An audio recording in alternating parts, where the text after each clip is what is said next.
안녕하십니까. 오늘은 2021년 5월 18일이고 원서를 효과적으로 읽는 방법의 두 번째 동영상으로 단어를 모르고도 원서 읽는 방법, 효과적으로 원서 읽기 라는 제목으로 동영상을 찍습니다. 저희 영어 채널에 가보면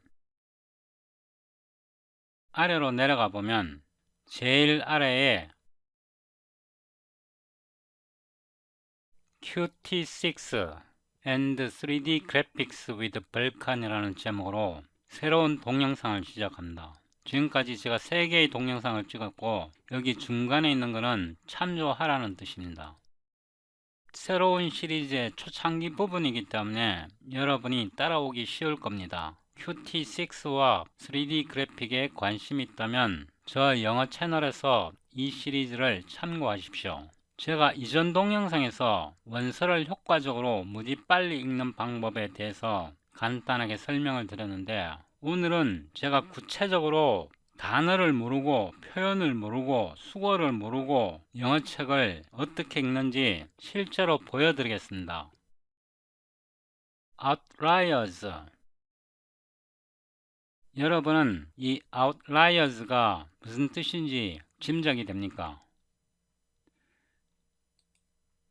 이 outliers, 이 단어의 뜻을 모르는 게 정상입니다. 제가 고등학교 졸업하고 The 13th Valley라는 원서를 읽었던 기억이 납니다. 제가 고등학교 졸업하고 아마 처음 읽은 소설 중에 하나입니다. 이 13th Valley가 무슨 뜻인지 여러분은 알 수 있습니까? 말 그대로 하면 13번째 골짜기잖아요. 이거를 13번째 골짜기로 번역하면 또는 이해하면 올바른 이해가 아닙니다. 이 제목은 이 책을 읽어봐야만 알 수 있습니다. 제가 고등학교 다닐 때 좀 유명했는데 제가 어느 날 독서실에 앉아 있는데 독서실 아들이 그 당시에 서라벌 고등학교에 다녔고 저보다 한 학년 아래였습니다. 그때 제가 2학년인지 3학년인지는 잘 모르겠는데 독서실 아들이 저한테 와갖고 형 학교에서 되게 유명하다며 영어 굉장히 잘한다며 형 학교에서 꼴찌라며 그러는 거예요. 야, 내가 우리 학교에서 꼴찌인지 너가 어떻게 알아? 그랬더니 자기 학교에 영어 선생님이 새로 부임해 왔는데 그 선생님이 전에 있던 학교에 아주 괴짜가 있다고, 학교에서 공부는 꼴찌인데 영어는 1등하는 친구가 있다고, 그러면서 여러분 공부 못해도 영어 하나만 잘하면 먹고 살 수 있으니까 영어 공부 열심히 하라고 그렇게 말씀을 하시더래요. 새로 부임 온 선생이. 저는 서라벌 고등학교 출신이 아니거든요. 그 옆에 있는 학교 출신이에요. 제가 그 정도로 유명한지 몰랐어요. 옆 학교에 정근관 선생님이 저를 예로 들 만큼 그렇게 유명한 학생인지는 몰랐어요. 얘기는 거기까지 하고 그 친구가 저한테 묻는 게 For your eyes only, 이게 무슨 뜻이냐요? For your eyes only, 너 눈만을 위하여. 이게 무슨 뜻이야? 말 그대로 번역하면 너 눈만을 위하여 이런 뜻인데 하고 대답을 해줬어요. 이렇게 그 친구한테 좀 불충분하게 설명했는데 저도 이 For your eyes only라는 말이 제 머리에 딱 꼽히더라고요. 이게 무슨 뜻일까 이런 생각으로. 그러다 며칠 뒤에 그때 미아리에 돼지극장이 있었어요. 거기에서 지나가다가 007 For your eyes only 이런 제목으로 영화 간판을 걸어놨어요. 그래서 친구랑 그 영화관에 가서 이 For Your Eyes Only라는 영화를 봤어요. 그때 007 영화였거든요. 이 007 영화를 보다가 마지막 엔딩 장면에 그 본드걸이 옷을 싹 벗으면서 제임스 본드에게 말하는 거예요. For Your Eyes Only. 그러면서 이 For Your Eyes Only라는 영화의 테마곡이 이렇게 쭉 내려오는 거예요. 극장을 나오면서 이 말의 뜻이 뭔지 알겠더라고요. 다른 말로 너에게만 내 몸을 보여주겠다 이 뜻이죠. 그래서 그 다음부터는 저는 이런 말도 좋아합니다. For your touch only. 재미있나요? 재미없나요? 제가 아주 옛날에 한 10년, 15년 전쯤에 어느 날 전차가 막 달려오면서 제 방에 막 달려오면서 여보, 당신한테 편지 왔어. 그러는 거예요. 나한테 무슨 편지가 와. 그러니까 오세훈이가 보내서 발신자가 오세훈이야. 이러는 거예요. 오세훈이가 누군데? 그랬더니 그 있잖아. 서울시장 나온 사람, 서울시장 후보로 나온 사람 있잖아. 그 사람이 당신한테 편지 보냈어. 그러는 거예요. 나 오세훈이 누군지 모르는데야. 그리고 편지를 받아서 열어봤어요. 편지 서문이 친히 아는 선배, 후배 여러분. 블라블라블라블라 나가면서 제일 끝에 열심히 하겠습니다. 많은 후원을 부탁드립니다. 저와 같은 동문이더라고요. 저한테 후원금 보내달라고 선거 캠프에서 보낸 편지였어요. 좋다가 말았죠. 그러면 이 링크를 눌러보면 PDF 파일을 다운로드 할 수 있습니다. 이렇게 하면 다운로드 됩니다. 다운로드한 파일을 PDF 뷰어에서 제가 내려가면서 설명하겠습니다. 이 아웃라이어 이 책을 읽으면 아시겠지만 굉장히 재밌습니다. The Story of Success라고 해갖고 성공에 대한 이야기인데 우리가 일반적으로 알고 있던 그런 성공에 대한 개념과는 많이 다릅니다. 그래서 이거를 한번 읽어보시면 굉장히 재밌다는 느낌을 받으실 겁니다. 멜콤 글래드웰이라는 분이 썼네요. 이 사람 굉장히 유명한 사람입니다. 제가 이 부분을 덮고 Number 1 Best Selling Author of the Tipping Point and Blink 여기서부터 제가 시작하겠습니다. Number 1 Best Selling Author of the Tipping Point and Blink 여러분 중에 티핑 포인트가 무슨 뜻인지 아시는 분 있습니까? 블링크는 무슨 뜻입니까? 제 생각에 여러분 중에 이 티핑 포인트라는 뜻을 아시는 분이 많지 않을 거라고 생각합니다. 이 블링크란 뜻도 마찬가지고요.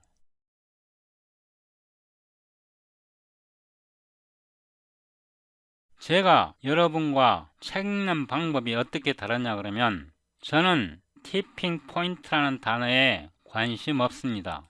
저는 블링크라는 단어에 관심 없습니다. 제가 기억하는 거는 멜콤 글래드웰이 넘버 1 베스트셀링 오서라는 사실에만 관심이 있습니다. 그 사람이 쓴 책의 제목은 관심 없습니다. 이 책을 안 읽어봤기 때문에 이 책을 제가 한 권도 구입하겠죠. 또는 블링크를 구입하던가. 제가 모르는 것에는 관심이 없습니다. 제가 이해하는 부분에 대해서만 관심이 있습니다. 그래서 멜콤 글래드웰이 베스트셀러 작가구나. 그것을 기억하지 티핑 포인트가 무슨 뜻이야? 블링크가 무슨 뜻이야? 거기에 관심 안 둡니다. 저는. 왜냐하면 이 책을 읽어보기 전에는 이게 무슨 말인지 모르니까. 물론 사전 찾아볼 수도 있겠지만 티핑 포인트가 중요합니까? 멜콤 글래드웰이 베스트셀링 오서, 베스트셀러 작가라는 것이 중요합니까? 어떤 게 더 중요합니까? 책을 읽을 때 단어를 기억해야 되는 게 아니고 영어 문장을 기억해야 되는 게 아니고 읽은 내용을 기억해야 합니다. 영어 책을 읽을 때 옥스포드 잉글리시 딕셔너리를 찾으면 안 됩니다.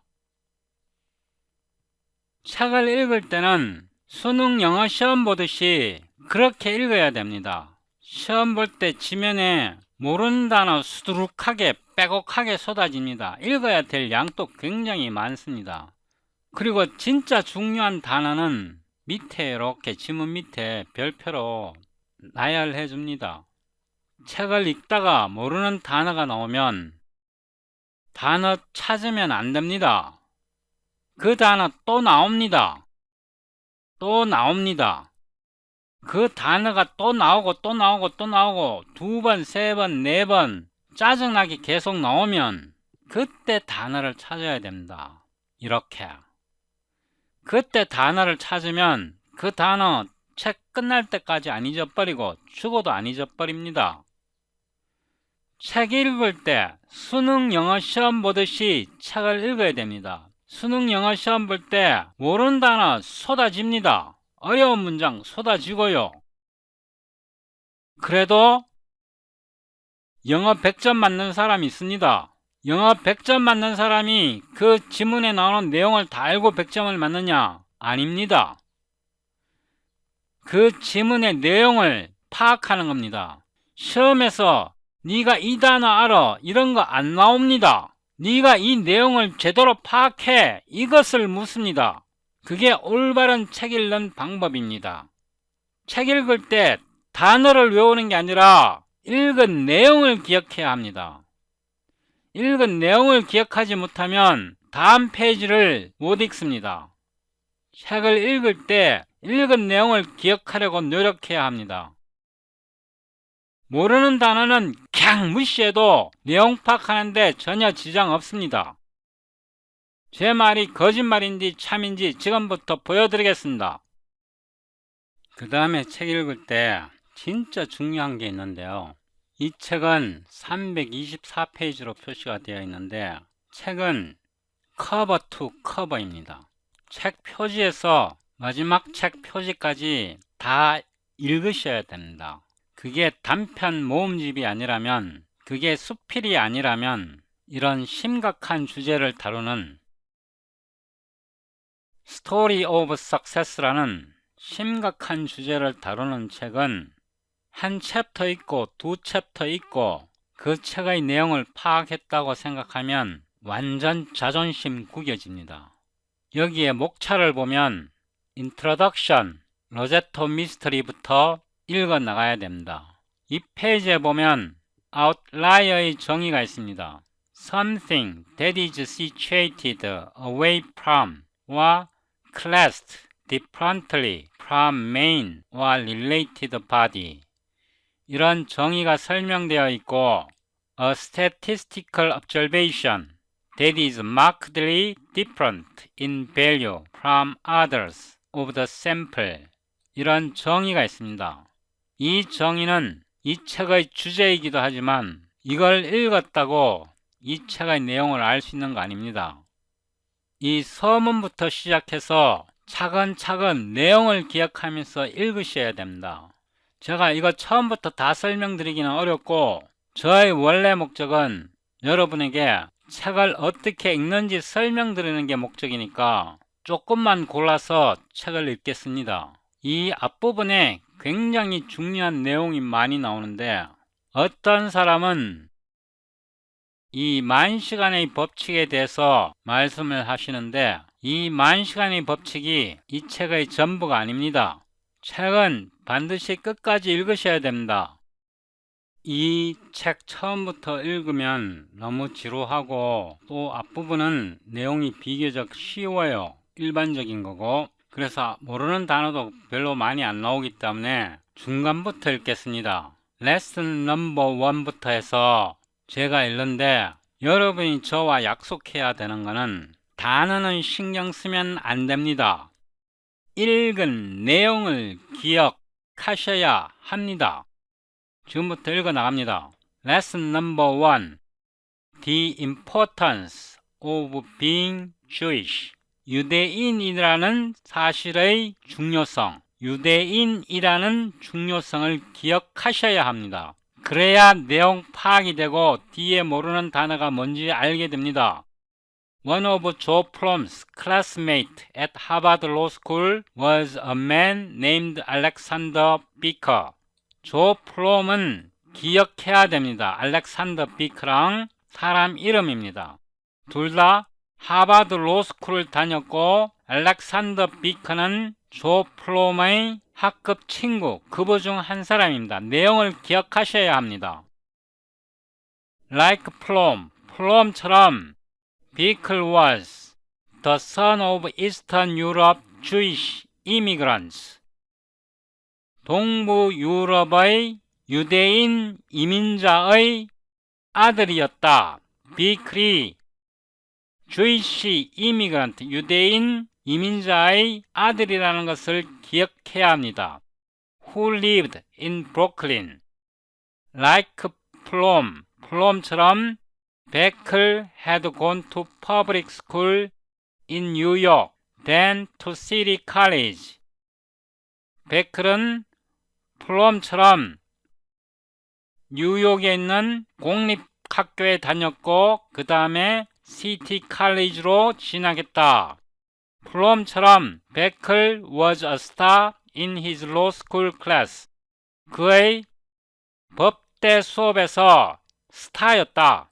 베클도 굉장히 똑똑했다는 뜻이겠죠. 위로 스크롤 합니다. 사실 before his career was cut short by cancer. 암으로 그의 경력이 cut short, cut off라고 생각해도 됩니다. 단절되기 전에 Bickel would become perhaps the finest constitutional scholar of his generation.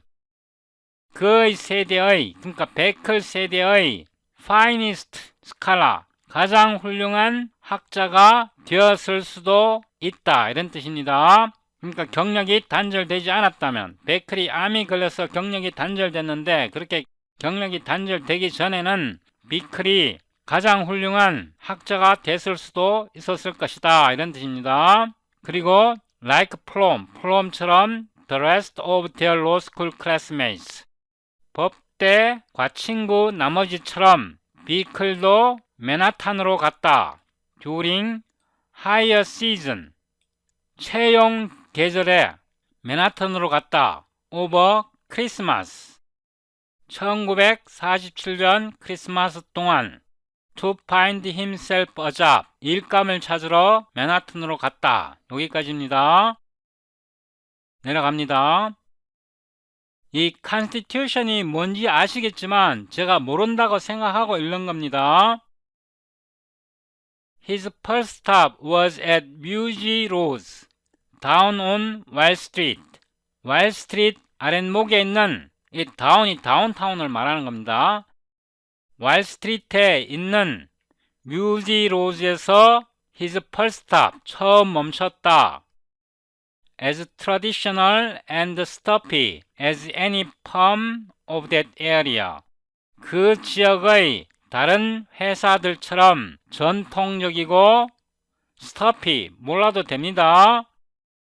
정통적이고 stuffy한 그런 무지 로즈, 이 회사에 제일 먼저 갔다. 이런 뜻입니다. 무지 로즈 was founded in 1869. 무지 로즈는 1869년에 창사되었고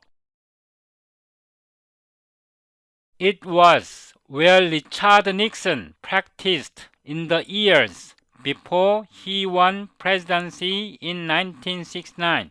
1968년 대통령직을 얻기 전에 리차드 닉슨이 in the years, 여러 해 동안 practice는 아시죠, 그죠? 법률을 실천하다가 아니고 운영하다 이런 뜻이겠죠, 그죠? 그러니까 변호사로 몇 년 동안 일했던 그 회사가 뮤지 로즈라는 뜻입니다. 뮤지 로즈가 회사입니다. 회사. We are like the lady who only wants her name in the newspaper twice. 우리는 신문에 이름을 2번만 올리고 싶어하는 그런 여자 같았다. 언제 2번 올리느냐? 그녀가 태어났을 때, 그리고 그녀가 죽었을 때. 그러니까 우리는 조용하게 살고 싶었다. 이런 뜻이겠죠. One of the senior partners famously said. 이 파트너는 여기에서 그 변호사란 뜻입니다. 그러니까 변호사 회사에 같이 일하는 선임 변호사 또는 뭐 사업 파트너 있잖아요, 그죠? 근데 파트너는 영어에 좀 더 깊은 뜻으로 이사라는 뜻도 있습니다. 이사. 베클 was taken around the firm. 베클은 taken around. take around 그럼 돌아보다인데 여기서는 taken around니까 수동이니까 회사를 돌아봤다 이런 뜻이죠. 자기가 돌아본 게 아니라 다른 안내하는 사람이 있어갖고 회사를 돌아봤고, 어떤 회사? 뮤지 로즈입니다. Interviewed by one partner after another. 이 파트너가 변호사라고 제가 말씀드렸죠. 변호사 한 사람 그리고 다른 변호사 한 사람과 인터뷰했다. 구직 인터뷰겠죠. Until he was led, 수동이네요. To the library, 어떤 서재로 인도되었다. 거기서 to meet the firm's senior partner, 그 회사의 선임 이사라고 설명해도 됩니다. 여기서는 그런데 변호사입니다. 선임 변호사와 만나기 위해 서재로 안내되었다. 이런 뜻입니다. 제가 올라갑니다. 스크롤. You can imagine the scene. 그 장면이 상상이 될 것입니다. A dark paneled room. 컴컴한 패널로 칸막이 된 방에서 artfully sprayed Persian carpet. 멋지게 sprayed, 이거 몰라도 됩니다. 멋지게 펼쳐지니겠죠, 뭐, 그죠? 전시된 펼쳐진 페르시아 카펫이 있었고, row upon row of leather-bound legal volumes, 가죽으로 세번된 법률 책들이 row upon row, 줄마다 쌓여 있고, 그러니까 줄마다 층마다 쌓여 있다, 이런 뜻이겠죠. Oil paintings of Mr. Muji, Mr. Rose on the wall. 이 무지가 여기 올라가 보면 이 법률 회사 이름이잖아요. 무지 로즈. 그러니까 미스터 무지와 미스터 로즈는 이 법률 회사의 창립자이겠죠. 그 다음에 After they put me through the whole interview. 그들이 put me through the whole interview. 인터뷰를 다 끝마친 후에 and everything. 기타 모든 것을 한 후에 Bickle said many years later. 지금 이거 비클이 하고 있는 말입니다. 많은 해수가 흐른 후에 나에게 말했다. 그러니까 비클이 많은 해수가 흐른 후에 말했다. 올라갑니다. I was brought to the senior partner. 저는 시니어 파트너에게 bring의 수동이니까 데려가졌다 이런 말이죠. 어떤 사람이 나를 선임 파트너에게, 그러니까 선임 이사라고 이해해도 된다 그랬죠. 근데 파트너 정확한 뜻 모르면 그냥 파트너라고 해도 상관없습니다. Who took it upon himself. 그는 이것을 자기 자신에게 올려놓았다. 무엇을? To tell me that for a boy of my antecedents. 내 antecedents의 한 소년을 위해 took it upon himself. it이 뭐냐 그러면 tell me that이 it이에요. 그러니까 시니어 파트너는 자기가 직접 나에게 말했다. 뭐라고 말했냐 그러면 여기 계속됩니다. I certainly had compa. 이거는 지금 이 비클이 말하고 있는 겁니다. 이 I는 비클입니다. 저는 정말로 멀리 왔습니다. 멀리까지 왔습니다. I ought to understand. 저는 이해했어야 합니다. 제가 위로 조금 스크롤 합니다. I ought to understand how limited the possibility of a firm like his. his가 누구냐 그러면 선임 파트너입니다. 선임 파트너 같은 회사의, 그 사람의 회사, his는 그 사람의 회사, 그러니까 여기서는 무지를 말하는 거죠. 무지 로즈, 이 회사를 말하는 겁니다. 같은 회사에서 가능성이 얼마나 제한되는지 이해했어야만 했다. 여기서 제가 잘못했습니다. 그런 회사가 to hire a boy of my antecedents. 저도 이 단어 모릅니다. 저의 antecedents, 나의, 그러니까 비클의 antecedents와 같은 소년을 고용하는 것이 얼마나 제한적인 가능성인지 저는 이해를 했어야 합니다. 자, 다시 한번 올라갑니다. 잘 보셔야 합니다. 이 책의 제목이 The Importance of Being Jewish, 유태인이라는 사실의 중요성이고 Bickel was the son of Eastern European Jewish immigrants. 유태인 이민자의 아들이라는 뜻입니다. 이 내용을 기억해야 단어를 파악할 수 있습니다. 그리고 내려갑니다. 그리고 while he congratulated me on my progress. 나의 발전에 대해서 축하하는 동안 I should understand he certainly couldn't offer me a job. 나는 비클입니다. 나는 그가 선임 파트너입니다. 나에게 직업을 줄 수 없다는 것을 확실하게 이 선임 파트너가 자네 젊은 사람 말이야. 나의 엔티시던트가 정말 공부도 열심히 하고 변호사가 됐네. 축하해 자네 라고 이렇게 축하할 때는 나는 그가 나에게 일자리를 줄 수 없다는 것을 확실하게 줄 수 없다는 것을 나는 깨달았어야만 했다 이런 뜻입니다. 그러나 they all enjoyed seeing me and all that. 그들은 나를 만나는 것을 즐겨했고 그러니까 나와 인터뷰 보는 것을 모두 좋아했지만 all that 그것으로 다 했다.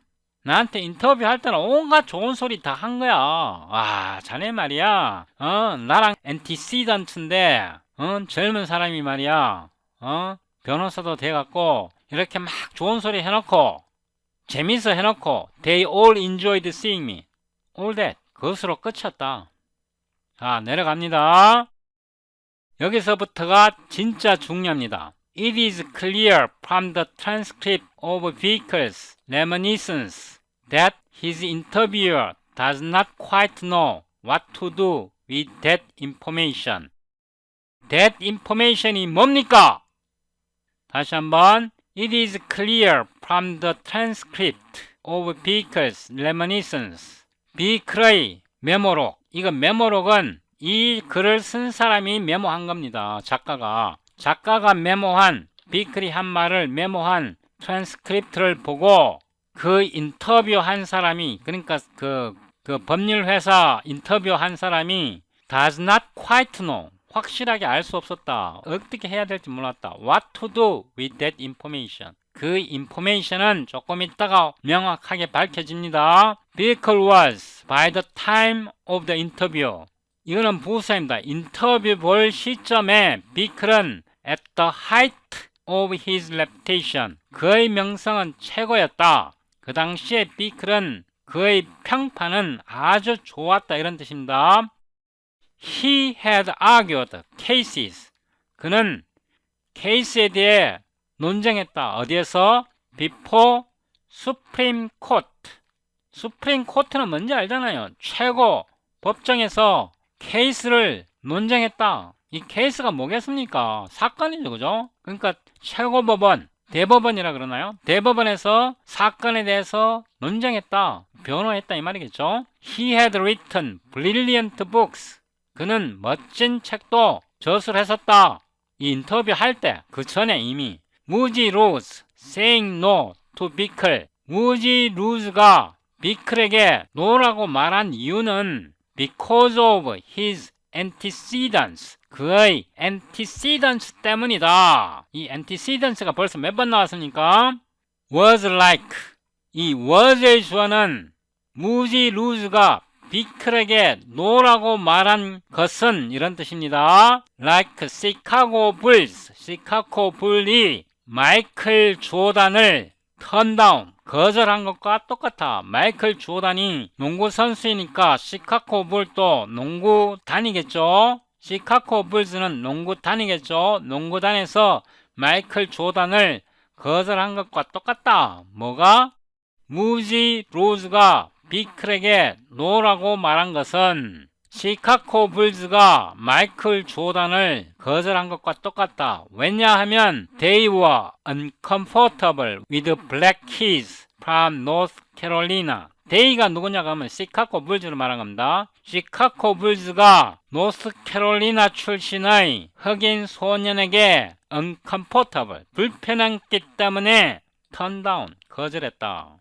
It didn't make any sense. 전혀 말도 안 되는 소리다. 자, 그러면 이 antecedents가 무슨 뜻인지 한번 생각해 봅시다. 제가 이 부분을 다시 지우고 말할게요. 무지 루즈가 비클에게 노라고 거절한 것은 because of his antecedents, 그의 antecedents 때문이다. 이렇게 무지 루즈가 비클을 거절한 것은 시카고 불즈 농구단이 마이클 조단이 노스캐롤리나 출신의 흑인 소년이기 때문에 불편해서, 편하지 않아서, 그래서 거절한 것과 똑같다. 인종차별 아닙니까 이거? 인종차별인데 그의 인종차별 그러면 말이 안 되고 그의 흑인 그러면 말이 안 되잖아요. 그죠? 엔티시던츠가 뭡니까? 위로 올라가 보세요. 올라가 보면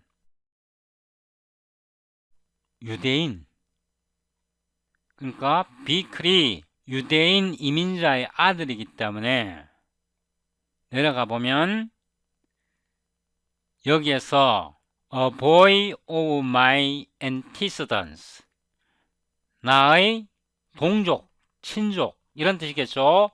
나와 같은 민족의 소년을 위해 who, 그 시니어 파트너가 took it upon himself, 직접 말했다. 그러니까 이 무지와 로즈, 이 두 사람들이 유대인인 거라. 유대인인데 유대인 소년이 와서 얘기하니까 불편한 거라. 지들 사업하는데 별로 도움 안 될까봐. 그래서 우리는 이 antecedents, 이 단어의 뜻을 전혀 몰라도 내용 파악하는데 눈꼽만큼 더 지장 없습니다. 그리고 antecedents는 사전 찾아보세요. 동족이란 뜻이 될 수도 있고 조상이 될 수도 있고 동양인이 될 수도 있고. 여러분 단어 몰라서 이해 안 되는 부분이 있습니까?